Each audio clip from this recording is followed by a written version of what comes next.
নিজের তরবারিটা বের করা, এক কোবে এখানেই চল্লা হতো। নবীর ভালোবাসায় জীবনটা কেড়ে নেওয়া হলো। বুঝে ফেলছে এখন যদি আমার গ্রেফতারি হয়ে যায়, পুলিশ যদি ধরে ফেলে, তাহলে আমার জীবনে বাঁচার উপায় নাই। কিন্তু চিন্তা করতেছে নবীর ভালোবাসায় জীবন দেয়া দেব, চিন্তা করি না নবীর জন্য জীবন দেয়া দেব, গ্রেফতারি পরোয়ানা গ্রহণ করব, জেল জুলুম সব কিছু মেনে নেব, কিন্তু ইমানের জন্য নবীর ভালোবাসা ছাড় দেব না। হত্যা করার পরে ছুরিটা নিয়ে সেখানে দাঁড়ায়, এক পা নড়ে নাই, দৌড় দেয় নাই, পালাবার চেষ্টা পর্যন্ত করে নাই। হঠাৎ যখন ঘটনা ঘটে গেছে, সব মানুষ কিংকর্তব্য বিমূঢ়, দৌড়ে চলে আসছে। পুলিশ প্রশাসন এসে তারা গ্রেফতার করছে সশস্ত্র অবস্থা, একেবারে রঙিন হাতে, কোনো সাক্ষী প্রমাণের দরকার নাই। ব্রিটিশ আদালত যেই নবীর বিরুদ্ধে কিতাব লেখার কারণে মামলা দায়ের হয়েছিল, ওই মামলার বিচারের রায় দিতে দিতে সময় লেগেছিল 6 বছর।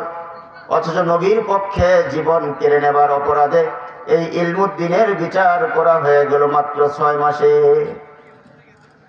6 বছরে বিচার শেষ হয় না, আর 6 মাসে তার বিচার সম্পন্ন, মৃত্যুদণ্ডের ফয়সালা দেওয়া হয়ে গেল।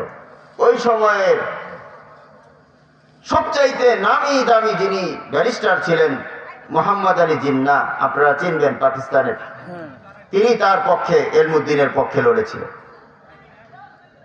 মোহাম্মদ আলী জিন্নাহ জীবনে কোনো মামলায় হারেননি। তিনি মামলার বিবরণী দেখে একেবারে সাক্ষাৎ প্রমাণ সহ ধরা পড়েছে। তিনি জানেন এই মামলায় ফাঁসি হবে নিশ্চিত।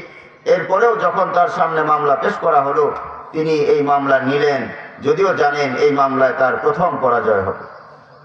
উদ্দেশ্য একটাই, মামলায় হয়তো হেরে যাব, মানুষের কাছে হয়তো লজ্জিত হব, কিন্তু আখিরাতে নবীর ভালোবাসার পরীক্ষায় আসলেই পাশ করে ইলমুদ্দিনের জন্য ফাঁসির রাষ্ট্র হয়ে গেল, রায় হয়ে গেল। মোহাম্মদ আলী জিন্নাহ, আল্লামা ডক্টর ইকবাল মরহুম সহকারে অনেক বিজ্ঞ ব্যারিস্টারেরা চেষ্টা করলেন তাকে বাঁচাবার জন্য, কিন্তু সে বাঁচতে চায় না, নবীর জন্য জীবন দিতে চায়।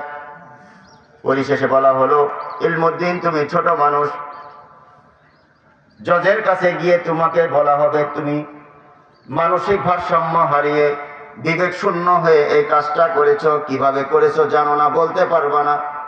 এতটুকু শুধু যদি তুমি বলো, আমরা বিজ্ঞ বিচারকের কাছ থেকে তোমার একটা নিম্ন রায় আমরা আদায় করে নেব, হয়তো তোমার জীবন দেওয়া লাগবে না, মৃত্যুদণ্ড হবে না, যাবজ্জীবন হতে পারে কিংবা কম বেশি শাস্তি হতে পারে। আল্লাহ নবীর জন্য ভালোবাসায় পাগল ইলমুদ্দিন এতটুকু কথায় রাজি না। এবার সে ছাড় দিতে চায় না, বলে, এ ব্যারিস্টার, আরে শোনো,